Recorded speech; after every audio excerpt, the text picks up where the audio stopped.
성경에는 이 가정 이야기가 참 많이 나옵니다. 구약에서부터 신약에 이르기까지 믿음의 가정들에 대한 이야기가 언급이 되고 있는데, 그 가운데서 하나님께서 기뻐하신 가정이 있는 것도 볼 수 있고 하나님께 책망을 듣는 가정이 있는 것도 볼 수 있습니다. 아담 가정의 두 아들 가인과 아벨의 이야기를 읽을 때마다 여러 생각을 하곤 합니다. 아마 여러분들도 그런 생각을 하시게 될 것입니다. 가인이 아벨을 쳐 죽일 때에 그의 그 심정, 또 표정, 그의 조절되지 않는 이 분노, 그게 어땠을까? 아담과 하와가 가인이 아벨을 죽였다는 이야기를 들었을 때 부모된 두 사람의 심정은 어땠을까? 나이가 들어서 아들을 낳을 수 없는 상황이 되었을 때 하나님의 은혜와 능력으로 기적같이 아들을 얻게 된 아브라함과 사라의 가정, 100세에 얻은 아들이었으니 얼마나 귀했겠습니까? 그런데 어느 날 갑자기 하나님으로부터 내려온 청천벽력 같은 명령, 이삭을 번제로 드리라 하는 말을 들을 때 아버지 아브라함의 마음이 어땠을까? 아내에게도 솔직하게 다 이야기할 수 없었고, 날이 밝자 아들 이삭을 드리고 하나님이 지시하신 모리아 산으로 가는 아버지 아브라함의 심정이 어땠을까? 번제에 쓸 나무는 이삭에게 지우고 자신은 불과 칼을 손에 들고 가는데, 이삭이 아브라함에게 묻습니다. 아버지, 불과 나무는 있는데 번제할 어린 양은 어디 있습니까? 이 말을 들었을 때 아버지 아브라함의 마음, 그 억장이 무너지는 것 같은 심정이었을 것입니다. 내 아들아, 번제할 어린 양은 하나님이 자기를 위하여 친히 준비하시리라. 그러면서 하나님이 이르신 곳에 이르게 되었을 때 제단을 쌓고 그 위에 나무를 펼쳐 놓고 이삭을 결박해서 그 번제할 제단 나무 위에 올려놓고 칼을 들고 이삭을 잡으려고 할 때 하늘로부터 아주 급박한 소리가 들려왔습니다. 아브라함아, 아브라함아, 그 아이에게 내 손을 대지 말라. 그에게 아무것도 하지 말아라. 네가 네 아들 내 독자까지도 내게 아끼지 아니하였으니 내가 이제야 네가 나를 경외하는 줄을 내가 알았다. 아마 아브라함과 이삭의 일생에 있어서 이 두 사람은, 이 사건은 결코 두 사람에게 잊을 수 없는 사건이 되었을 것이고 평생 이들의 삶을 인도해 가는 사건이 되었을 것이라고 생각을 합니다. 아브라함은 이 사건 뒤에도 50년을 더 넘게 살았는데, 우리가 이런 아브라함과 이삭의 이 사건을 접할 때마다 많은 생각을 하게 되고, 나는 정말 부모로서 제대로 신앙생활을 하고 있는 건가? 내가 내 자녀들에게 신앙을 제대로 심어주고 있는 건가? 이런 생각을 우리가 하게 됩니다. 오늘 성경 본문에 등장하는 여호사밧, 여호람, 그 아들 여호람의 이야기가 등장하는데, 여호사밧은 우리가 아는 것처럼 몇 안 되는 이스라엘의 성군 가운데 한 사람이라고 말할 수 있습니다. 그는 하나님의 말씀을 백성들에게 부지런히 가르쳐서 백성들이 하나님께로 돌아오게 하려고 부단한 애를 썼던 왕이었고, 나라는 점점 강력해지면서 블레셋 그리고 아라비아 사람들은 스스로 조공을 바칠 정도로 여호사밧 남유다의 이 나라가 강해져 갔었습니다. 그런데 우리가 아는 것처럼 아합, 북이스라엘의 왕 아합과 사돈 관계를 맺으면서 그의 치적 속에 결정적인 실수를 하게 되었습니다. 물론 그 당시에는 남유다보다는 북이스라엘이 훨씬 더 강국이었고요. 아합의 힘이 훨씬 더 강했습니다. 그래서 이 유다의 여호사밧은 자기 나라도 부요와 영광이 극에 달했지만 이것을 유지하고 싶은 마음에 아합의 손을 덥석 잡는 유혹을 이기지 못하고 아합의 딸 아달랴를 자기 아들 여호람을 위한 아내로 데려오게 된 것이죠. 그러나 그 일 때문에 북이스라엘을 위한 전쟁에 2번이나 참전해야만 했고 또 죽을 위기도 넘기게 되고 선지자에게 악한 자를 돕고 여호와를 미워하는 자를 사랑하는 것이 옳으냐고 하는 무서운 책망도 들었고 하나님의 진노도 경험하게 됩니다. 여호사밧의 일생을 놓고 볼 때는 그래도 비교적 선한 왕이었고 성군이었다 이렇게 말하지만 결정적인 또 하나의 여호사밧의 잘못이 있다고 한다면 신앙을 자식들에게 제대로 물려주지 못한 일입니다. 그것 때문에 얼마나 무서운 일들이 이 가문 속에 이 나라 속에 이루어졌는지 역대하 21장에 있는 말씀이 우리에게 잘 보여주고 있습니다. 여러분, 부모가 믿음을 유산으로 물려주지 않으면 자식들은 악한 일을 할 수 있습니다. 열왕기하서 8장 16절에 보면요, 여호사밧은 왕위에 있을 때 장남 여호람을 4-5년 정도 왕의 자리에 앉혀서 같이 섭정을 하면서 통치를 하게 했습니다. 아버지의 이 정치를 배우게 하기 위함이고 선정을 베풀도록 하기 위해서 여호람을 왕으로서 다듬고 만들어주는 시기를 한 4-5년 정도 미리 가졌던 것이죠. 그런데 결국은 여호사밧에게도 죽음이 찾아왔고 1절 말씀에 여호사밧이 세상을 떠난 뒤에 여호람이 왕위에 올랐는데 왕위에 올라서 세력을 얻은 뒤에 가장 먼저 한 일이 뭔지 아세요? 4절 말씀해 보시면 모든 아우들을 죽여버린 거예요. 사실 아버지 여호사밧은 나름대로 이런 무서운 일들이 일어날 가능성도 예측을 하면서 다른 6명의 아들들에게 은금을 주고 보물을 주고 아주 정말 잘 확장되고 있는 성읍들을 선물로 주어서 미리 통치하게끔 아들들을 다 떼어서 아들들을 위해서 성읍들을 나누어 주었어요. 그리고 여호람 장남에게는 왕위를 나라를 준 거죠. 그런데 여호람이 왕이 되자마자 먼저 한 일은 자기의 동생들을 다 숙청 정도가 아니죠. 다 죽여버렸습니다. 다 죽여버렸어요.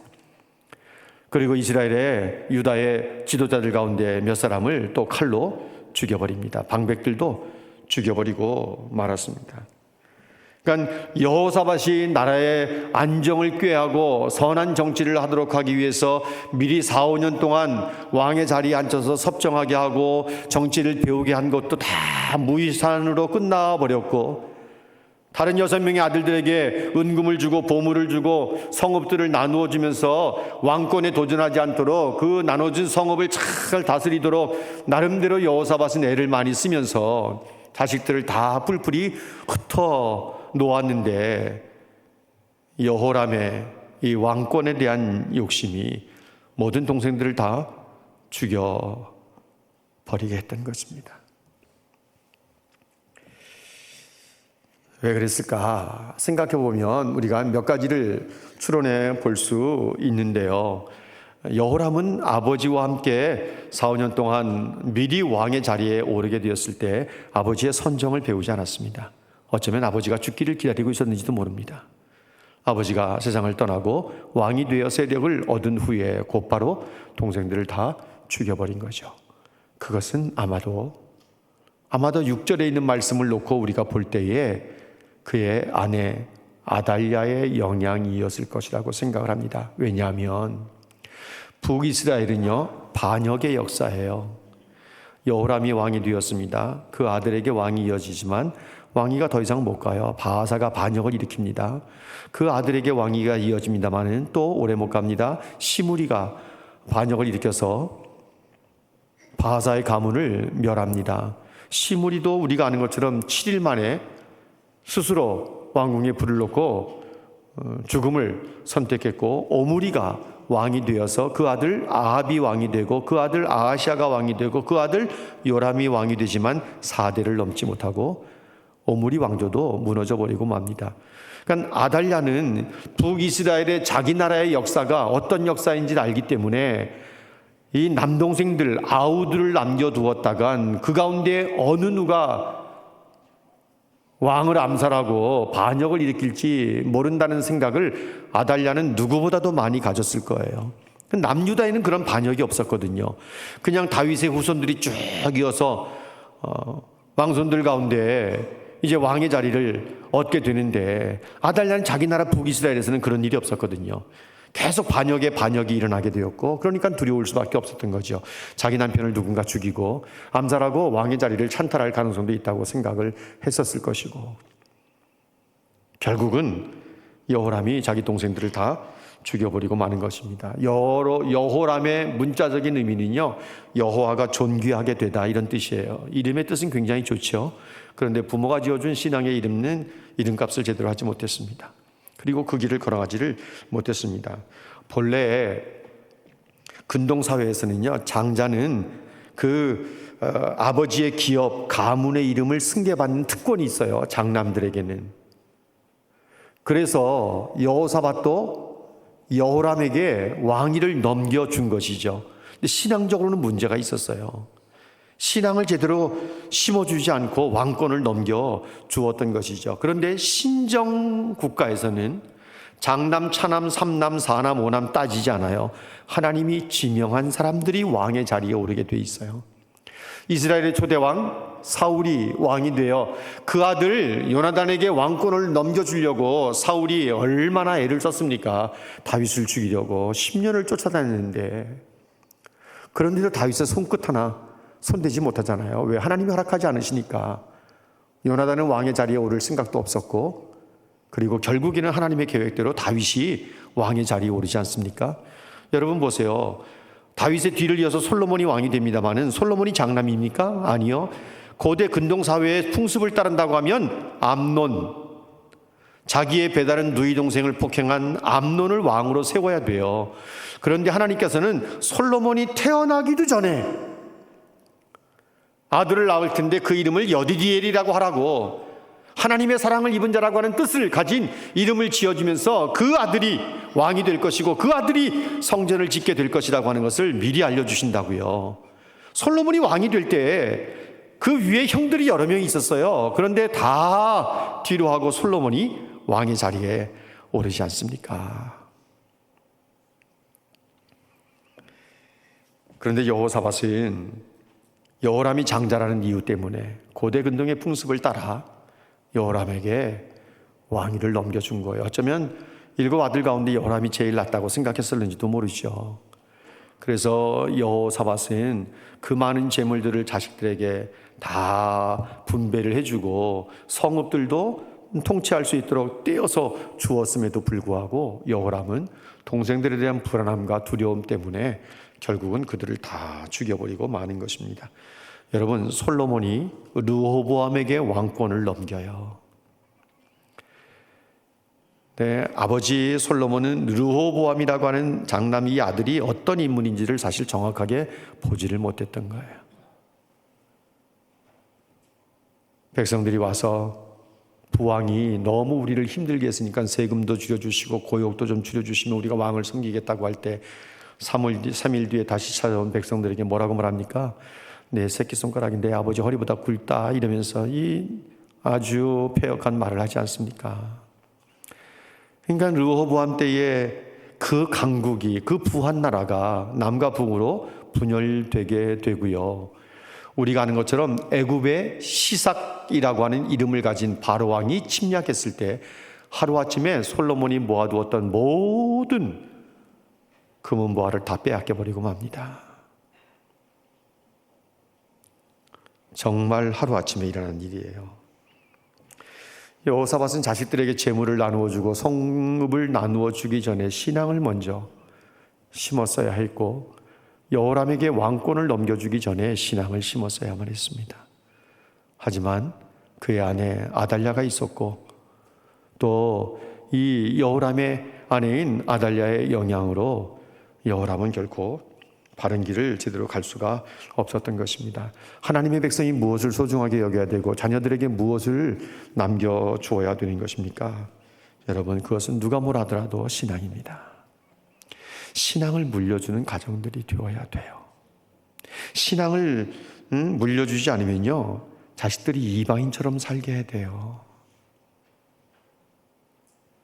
오늘 6절 말씀을 보시면 여호람이 이스라엘 왕들의 길로 갑니다. 아합의 집같이 돼버리고 말아요. 여호람은 다윗의 후손으로서 다윗의 길을 걸어가야 할 사람이고 이 백성들이 하나님을 섬기는 백성으로 만들어야 할 책임이 있는데 이스라엘 왕들의 길로 걸어가는 거예요. 우상을 숭배했던 이스라엘의 초대 왕이 여로보암, 베델과 단의 금송아지 우상을 만들어 놓았던 왕이고 온 이스라엘 백성들을 우상을 숭배하게 만들었던 본 장본인 아닙니까? 거기에 아합이 등장하면서 바알과 아세라 신을 섬기게 하고 완전히 북이스라엘은 그냥 우상 백화점이 돼버리고 말았던 거거든요. 그런데 여호람이 이스라엘 왕들의 길로 가서 아합의 집과 같이 돼버리고 말았어요. 그래서 하나님 앞에서 어떤 평가를 받아요? 여호와 보시기에 악을 행했다, 이렇게 말합니다. 그 이유가 어디 있어요? 원인 제공 누가 했어요? 다시 한번 말씀 띄워주세요. 6절 말씀해 보시면 이렇게 말씀하고 있습니다. 아합의 딸이 그의 아내가 되었습니다. 아합의 딸 아달랴가 여호람의 아내가 되었기 때문에 아달랴 때문에 나라가 이 지경이 되었다는 거죠. 솔로몬이 두었던 수많은 여인들 때문에 하나님을 등지게 되었던 것처럼 결국은 여호람은 아합의 딸 아내로 맞은 아달랴 때문에 여호람이 이스라엘 왕들의 길로 가고 아합의 집과 같이 만들어 버리고 만 것입니다. 여호람은 처가인 아합 집안의 가치관, 종교에 대한 깊은 영향을 받아서 그야말로 나라를 엉망으로 만들어 버리고 말았던 것입니다. 사랑하는 여러분, 구약 성경이나 신약 성경에 보면 성도들 앞에는 항상 선택해야 될 길이 있습니다.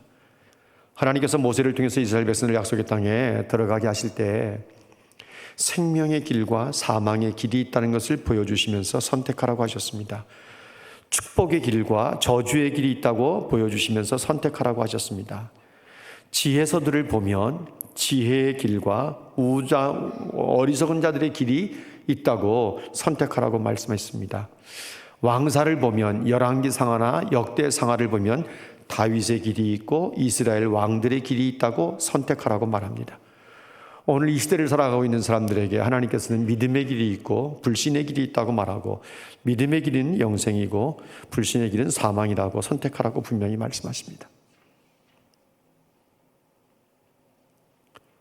여호람은 다윗의 길로 가야 될 사람이었습니다. 자기 아버지 여호사밧의 길로만 가도 살았어요. 자기 할아버지 아사의 길로만 가도 살았어요. 그런데 다윗의 길은 고사하고 여호사밧이나 아사가 온전하지는 못해서도 조상 다윗의 길을 걸어갔거든요. 증조할아버지, 고조할아버지 다윗의 길로 걸어갔거든요. 그런데 여로보암은, 이 여호람은 아버지의 길로도 할아버지의 길로도 다윗의 길로도 가지 않았던 것입니다. 그것은 바로 그가 얻은 아달랴 때문이었습니다. 아버지 여호람의 뒤를 이어서 왕이 된 아들이 아하시야예요. 아하시야.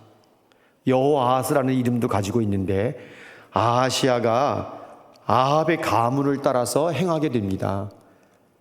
다윗의 길을 걸어가질 않아요. 22장 3절 말씀을 좀 띄워줘 보세요. 22장 3절 말씀은 아하시야도 아합의 길로 행하였으니 왜냐? 그의 어머니 아달랴가 아하시야를 꾀어서 악을 행하게 만든 거예요. 그러니까 아달랴가 얼마나 악한 여인인지 알 수 있는 거죠. 자기 남편 꼬드겨 악을 행하게 만들고 자기 아들 꼬드겨 악을 행하게 만들고 나중에 아하시아가 이스라엘에 내려갔다가 이스라엘의 왕인 아합의 아들 요람이 병이 들어 전쟁의 중상을 입고 병든 것을 문안하기 위해서 이스라엘에 내려갔다가 선지자 님시의 아들 예후에 의해서 죽임을 당합니다. 예후에 의해서 유다의 왕 아하시아가 죽임을 당하자 이 소식을 듣고 아달랴가 이 다윗의 후손들 왕족의 씨를 말려요. 다 죽여버려요. 다 죽여요.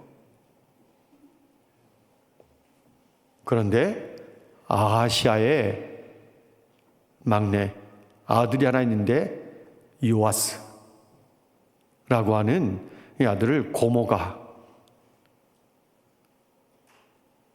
빼어내서 가까스로 목숨을 이어가게 하고 다윗의 그 혈통의 왕손을 이어가게 만듭니다. 중요한 것은 아달랴가 이 유다 집안의 왕손의 씨를 말리려고 다 죽여버리고 한 명만 남게 되는 거죠. 그리고 자신이 친히 왕이 돼서 6년을 다스리게 됩니다. 신앙에 근거하지 않은 잘못된 만남, 잘못된 결혼이 무서운 결과를 몰고 온 것입니다. 물론 아버지 여호사밧은 나라를 위해서 아합과 손을 잡은 실수를 했지만 책임은 여호람에게도 굉장히 큽니다. 여호사밧이 잘못한 것은 틀림없는 사실이지만 여호람이 책임이 굉장히 커요. 구원은 아버지의 신앙으로 자식이 구원받는 것 아닙니다. 자신들의 신앙으로 구원을 받는 것이고, 여호람이 아내가 그를 꾀어서 악을 행하게 선동한다 할지라도 자기를 지켜냈어야 하는 거죠. 그런데 우리도 다 경험해 보지만 자기 아내 이길 사람 어디 있어요? 곽 장로님 이건사님 이겨요? 못 이겨요. 홍 장로님은 양건사님 이겨요?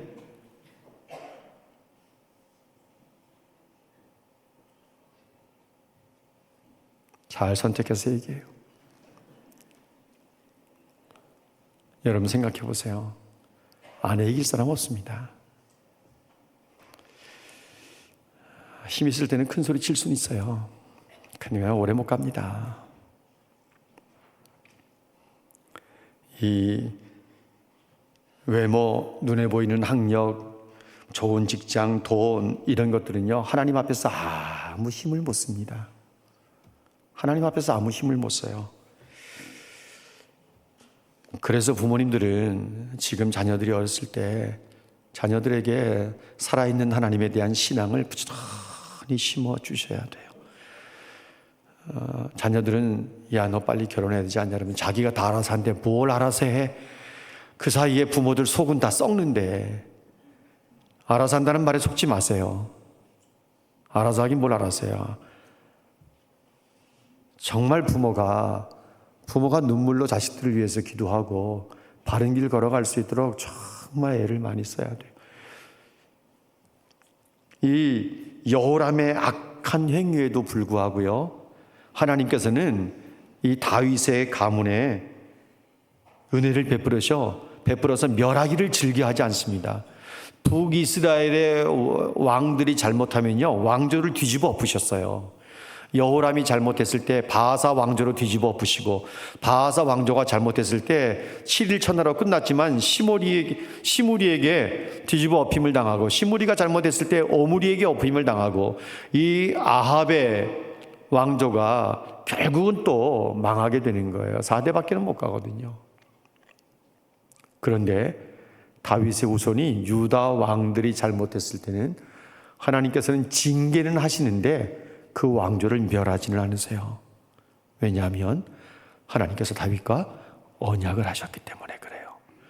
다윗의 후손들 일생에 등불을 하나님께서 주셨기 때문에 그렇습니다. 그래서 역대하 21장 7절 말씀에 이전에 다윗과 더불어 언약을 세우시고 또 다윗과 그의 자손에게 항상 등불을 주시겠다고 말씀하셨기 때문에 다윗의 후손들이 왕이 되어 잘못한다 하더라도 하나님께서 그 왕조를 뒤집어 엎으시는 일이 없어요. 왜냐하면 언약을 맺으셨기 때문에 끝까지 왕가를 하나님이 지켜주시겠다는 거죠. 그래서 하나님께서 여호람에게 계속 기회를 주시는 거예요.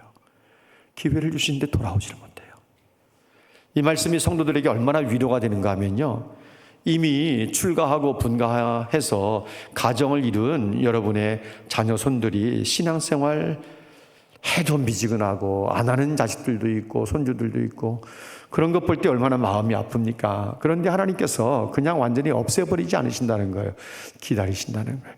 여호람이 돌아올 때까지 하나님께서 기다리셨던 것처럼 하나님의 백성들의 그 자녀들 가정을 하나님께서 멸하기를 기뻐하지 않으시는 거예요. 기다리시는 거예요. 설상 예수를 믿는 자녀들이 믿지 않는 형제나 믿지 않는 자매들과 결혼해서 가정을 이루셨다 하더라도 하나님께서는 그 배우자들이 하나님 앞에 돌아올 때까지 기다리시는 거예요. 이게 은혜예요. 저는 정말 이게 은혜라고 봅니다. 아니면 다 망해야 되는데.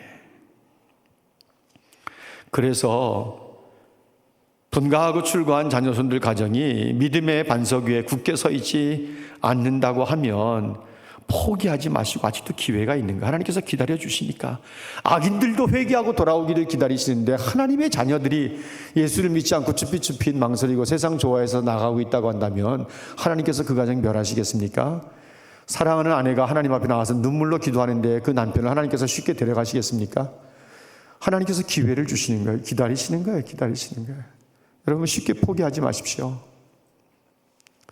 그리고 계속해서 눈물로 하나님 앞에 자녀 손들이 돌아오도록, 남편이 돌아오도록, 아내가 돌아오도록 하나님 앞에 기도해야 돼. 여호람에게 기회를 주셨는데 여호람이 돌아올 줄 몰라요. 그러니까 징계를 하십니다. 8절, 9절, 10절 말씀, 그 11절 이하부터 20절까지 있는 말씀인데, 에돔이 원래는 유다의 속국이었어요. 그래서 조공을 바쳤거든요. 그런데 여호람이 하는 것이 신통치 않게 보이니까 에돔이 배반을 해요. 그러니까 여호람 생각하기에 괘씸한 거예요. 자기 아버지 때에는 정말 조공도 잘 바치고 그랬던 에돔이 반역을 일으켜서 배반하니까 괘씸해서 군대를 일으켜서 정복하러 들어가는데요. 여러분 여기 9절 말씀에 이 표현만 보면 자칫하면 여호람이 마치 에돔을 정복한 것처럼 밤에 일어나서 자기를 에워싼 에돔 사람과 그 병거의 지휘관들을 쳤더라. 9절 하반절 말씀에 이 말씀을 보면 여호람이 이긴 것처럼 보여지기 쉬워요. 그런데 사실은 위기, 죽음의 위기 가운데 구사일생으로 빠져나온 것을 이렇게 표현하고 있는 거예요. 만일 여호람이 에돔을 정복했다면 10절의 말씀이 없었을 겁니다. 10절 말씀 보세요. 이와 같이 에돔이 배반하여 유다의 지배하에서 벗어났더니, 벗어난 일이 있을 수가 없는 거죠. 여호람이 에돔을 정복했다면. 여호람만 이들을 치러 갔다가 가까스로 밤중에 목숨을 건질 수 있었던 거예요. 그것을 보고 림나도 용기를 내서 배반합니다. 왜 이런 일들이 일어나나? 10절 마지막 부분에 보면 여호람이 여호와를 버렸기 때문이다. 그런데 정신 못 차려요. 11절 말씀을 한번 보세요. 11절 말씀 보시면 여러 산에 산당을 세워서 유다와 예루살렘 백성들이 음란을 행하게 합니다. 여기서 음란이라는 것은 성적인 것보다도 우상 숭배를 말하는 것이라고 보시는 게 좋습니다. 우상 숭배가 영적인 음란이거든요. 이 산당을 세워놨으니까 이곳에서 영적인 음란이 이루어지는 거예요. 우상 숭배가요. 이게 이런 일들이 계속해서 일어나는 것입니다. 그러니까 하나님께서 엘리야를 통해서 글을 써서 여호람에게 보내는 거예요. 그 잘못을 지적합니다. 12절 13절 말씀에는 여호람의 세 가지 잘못이 있다고 말합니다. 12절 말씀을 쭉 보면서 여호사밧의 길로 가지도 않고 할아버지 아사의 길로도 가지 않고, 13절 말씀에 이스라엘 왕들의 길로 간 것이 첫 번째 잘못. 두 번째 잘못, 유다와 예루살렘 사람들로 하여금 음행을 하게 한 것이 두 번째 잘못. 세 번째, 여호람보다도 더 착한 선한 자기 아우들을 다 죽인 것이 세 번째 잘못. 그래서 하나님께서 여호람을 징계하십니다. 14절 말씀 보세요. 내 백성, 내 자녀들, 내 아내들, 내 재물 큰 재앙으로 치리라. 여기 16절 17절 말씀에 보면 누가 등장하는가 하면 블레셋 사람들과 아라비아 사람들이 등장해요. 16절 17절 말씀 띄워보세요. 16절 17절 말씀에 블레셋 사람들이 침략해 들어와요. 아라비아 사람들이 침략해 들어와요. 원래 이들은요, 역대하 17장 11절 말씀에 보면 여호사밧 왕에게 조공을 바쳤던 나라들이에요. 그런데 여호와께서 이들의 마음을 격동을 시켜서 여호람을 치게 만드신 거예요. 그래서 블레셋 사람들과 아라비아 사람들이 유다를 침략해 들어온 것입니다. 그래서 어떤 결과가 이루어졌는지 보세요. 17절 말씀. 왕궁의 모든 재물 다 빼앗아 가요. 아들들 탈취해 가요. 아내들 탈취해 가요. 여호아하스가 아하시아예요. 아하시아 외에는 한 아들도 남지 않고 다 탈취해 가요. 그런데 22장 1절 말씀에 보면 이들을 다 죽여버려요. 22장 1절 말씀에 다 죽여요. 그래서 아하시아만 남아요. 여로보암의 막내 아들 아하시아만, 여호람의 막내 아들 아하시아만 남게 되는 거예요. 15절 말씀. 또 하나의 하나님의 징계가 있습니다. 내 몸에 중병이 생겨서, 내 창자에 중병이 생겨서 창자가 빠져나와 너는 죽게 될 것이다 하는 것이 징계였어요. 정말 창자에 중병이 생겼습니다. 만 2년 뒤에 창자가 몸에서 빠져나오고 여호람은 죽습니다. 그런데 19절 말씀에 보면 여호람이 8년 동안 왕으로 통치했는데도 아무도 슬퍼하는 사람도 없고요, 분향하는 사람도 없고, 20절 말씀에 보면 20절 말 다윗성의 장사는 지냈지만 왕들의 묘실에는 들어가지 못하는 이 정말 모욕을 죽어서도 당해야 했던 사람이 여호람입니다. 사랑하는 여러분, 하나님을 잘 섬기면 하나님이 주시는 복은 대대에 이르는 줄로 믿습니다. 출애굽기 20장 6절 말씀하시지 않습니까? 나를 사랑하고 내 계명을 지키는 자에게는 천대까지 은혜를 베푸느니라. 자녀들에게는 재물을 남겨주는 것이 정말 좋은 것입니까? 마음은 이해할 수 있습니다. 하지만 그건 독이에요. 부모 세대 힘들게 살다가 어찌어찌해서 돈을 모으게 되면 자식들만큼은 고생시키고 싶지 않다는 마음이 꿈틀거리게 되고 돈을 유산으로 남겨주려고 하는 부모들의 마음을 이해할 수 있습니다. 하지만 하나님을 신뢰하고 벌어서 쓰게 해야 돼요. 돈 물려줄 생각하지 마십시오. 여기 30대 40대 들으면 서운할지 모르지만 정말 그래요. 재물 한순간이에요. 재물 한순간이야. 돈 정말 한순간이에요. 건강, 호흡은 하나님의 손에 있는 거잖아요. 하나님이 호흡을 붙잡아 주셔야 사는 거야. 건강 한순간이에요. 정말 한순간이에요. 최고로 중요한 믿음을 유산으로 물려줄 수 있어야 돼요. 요즘 많은 사람들에게 사랑받는 찬양이 하나 있지 않습니까? 나의 평생에 가장 복된 일은 내가 예수님을 만난 것이다. 내 평생에 가장 잘한 일은 내가 예수님을 주로 섬긴 것이라. 어제 이 말씀을 준비하면서 이 찬양이 막 떠올라서 제가 적었는데, 이 세상 살 동안 내가 걷는 길이 때론 험하여서 넘어질 때도 주의 강한 손이 나를 붙드시니 나는 예수님만 주로 섬기며 살리. 이건 노래를 해야 돼. 이게 그래야 정말 전달이 시원하게 잘 되는데, 나는 주를 섬기는 것에 후회가 없습니다. 나는 주를 섬기는 것에 후회가 없습니다. 그 노랫말이 이렇게 이어져요. 내가 걸어온 모든 시간 다 주의 은혜니. 나는 그 뒷소절이 더 좋아요. 어떤 내용인가 하면 내가 걸어갈 모든 날도 주만 섬기리. 내가 걸어온 모든 시간도 다 주의 은혜인데 내가 걸어갈 모든 날도 주만 섬기리. 오직 예수 이름 부르며 살아가리라. 이것이 나의 간증이요 이것이 나의 찬송이니. 사랑하는 여러분, 재물 날아가는 화살이에요. 그거 쓰기 전에는 내 돈 아닙니다. 하나님이 재물 주시면 선하게 부지런히 쓰셔야 돼요. 세상에 영원한 것 있어요? 없어요? 하나님과 하나님 말씀 밖에는 영원한 것 없어요. 영원한 것을 물려주고 싶습니까? 영원하지 않은 것들을 물려주고 싶습니까? 많은 사람들이 영원하지 않은 것을 영원한 것처럼 생각하는 게 문제죠. 영원하지 않은 것들 너무 많아요. 적당하게 대충 타협하면서 살아가기를 물려주기를 원하십니까? 진실하게 신실하게 살아가는 신앙을 물려주기를 원하십니까? 저는 우리와 우리 자녀들이 하나님이 주시는 복을 우리 자신들도 누리고 정말 나누고 베풀고 섬기며 살아가는 사람들이 되기를 간절히 소원합니다. 신앙이 우선 잘 물려줘서 내 평생에 가장 복된 일은 내가 주님을 만난 것이고 내 평생에 가장 잘한 것은 내가 예수님을 주로 섬긴 것이라고 하는 고백을 하면서 살아가는 하나님의 가정들을 다 이루시기를 주님의 이름으로 축복합니다.